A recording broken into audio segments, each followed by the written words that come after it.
আসসালামু আলাইকুম প্রিয় দর্শক, আমি ডাক্তার মোহাম্মদ আবু তাহের।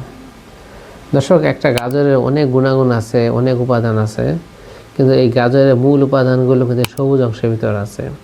অনেক সময় আমরা সবুজ অংশটাকে ফালাই দিই বা বাজারে কেনার সময় সবুজ অংশ বাদ দিয়ে কিনি, অথচ সবুজ অংশের ভিতর এই গাজরের একটা বড় উপাদান আছে সবুজ অংশে। বিশেষ করে vitamin A, vitamin B, C, K সহ বিভিন্ন রকম মিনারেলস আছে, ম্যাগনেসিয়াম, ম্যাঙ্গানিজ, পটাশিয়াম, অন্যান্য অনেক উপাদান আছে। তাছাড়া এখানে যে উপাদানগুলো আছে, বিশেষ করে এখানে যে ক্লোরোফিলটা আছে, যেটা আমাদের শরীরকে ডিটক্সিফাই করে, বিষমুক্ত করে এবং আমাদের শরীরকে অ্যান্টি ইনফ্ল্যামেটরি হিসেবে কাজ করে, অর্থাৎ প্রদাহ নাশক করে এবং আমাদের অ্যান্টিঅক্সিডেন্ট হিসেবে কাজ করে, আমাদের শরীরকে উন্নত করে, সেলকে ডেভেলপ করে, সেলকে সতেজ রাখে।